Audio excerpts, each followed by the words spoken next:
Do not dwell in the past. Do not dream the future. Concentrate your mind on the present moment. And that what is Buddha saying to all of us, a philosopher, with regards to how we are going to practice mindfulness.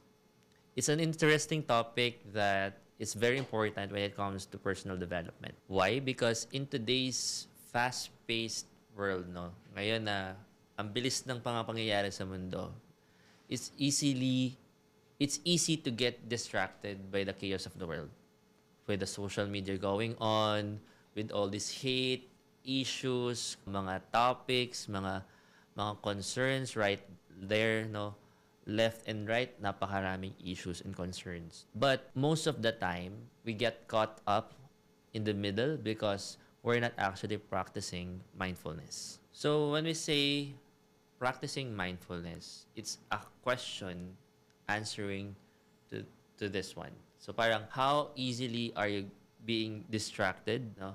How are you feeling about the future? Natatakot ka na ba? Are you somewhat worrying about the future? What's going to happen next? No, what's going to happen tomorrow? Or stuck ka pa sa past mo, hindi ka maka-move on, no? Sa mga nangyari sa'yo.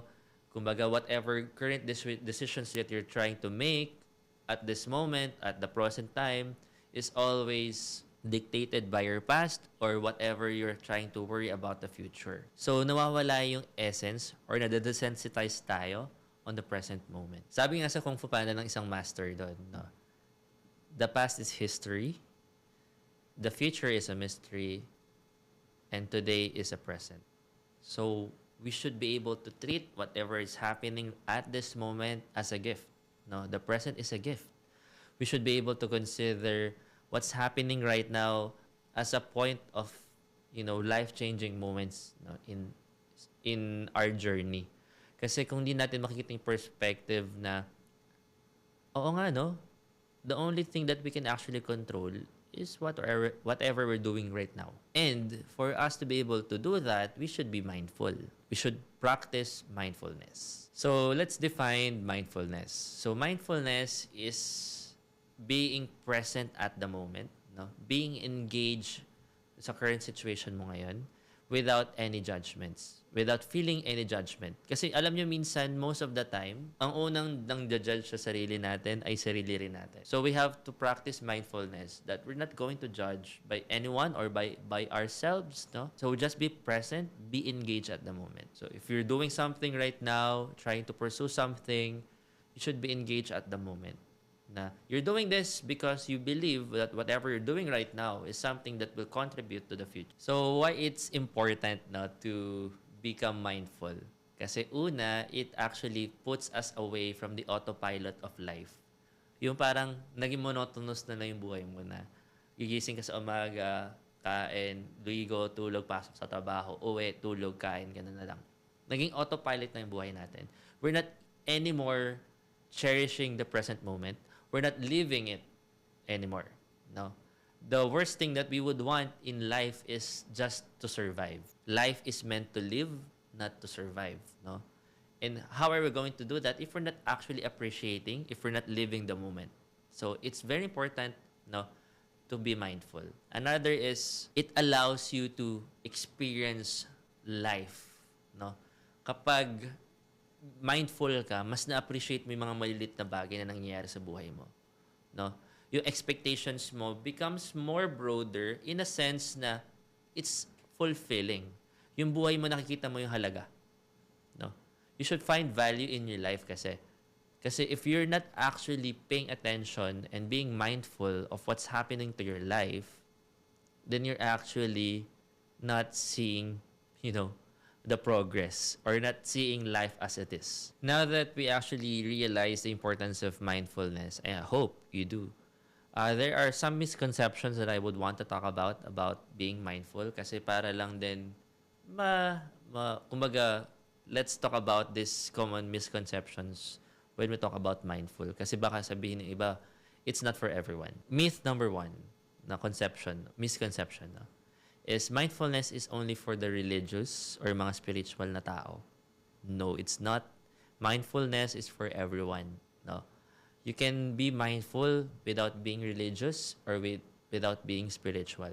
Kasi mindfulness is actually being yourself, no? Being at the present moment.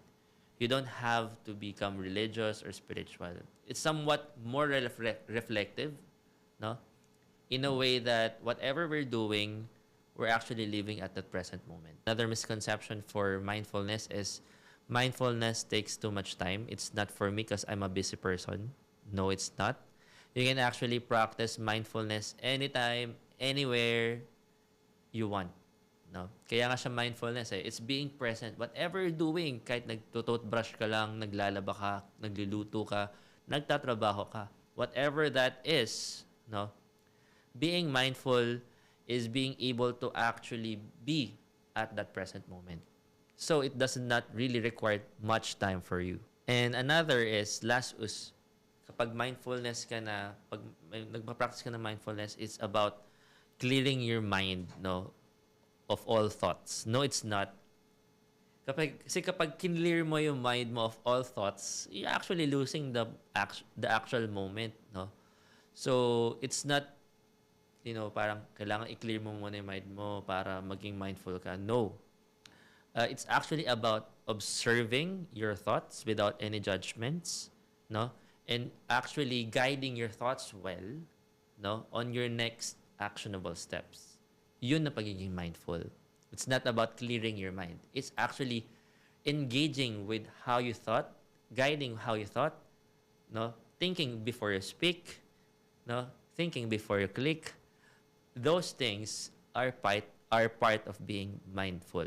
So yeah, I hope if ever na nararanasan nyo yun, or if ever na it comes across your mind, ma-realize nyo that it's very important to become mindful at the moment. So now that we actually have the myths or answered, mga misconceptions, it's very important to remind of ourselves bakit natin kailangan maging mindful. Kasi being mindful is actually reducing stress, increasing our focus, and our productivity. So if we're talking about, personal development, the power of mindfulness is something that we have to actually harness or develop in ourselves to be able to actually appreciate things and be able to do a lot of things, no, in order for us to step forward better. So, malawak pa yung topic ng mindfulness, but ang importante is we get the awareness on how are we going to start and where to start and the reality that it actually gives us. So be mindful. Whatever you're doing right now, be present at the moment. Enjoy the process. Again, the present is a gift. So if you like this video, make sure to subscribe, comment your suggestions or takeaways or your insights, and share. See you on the next video.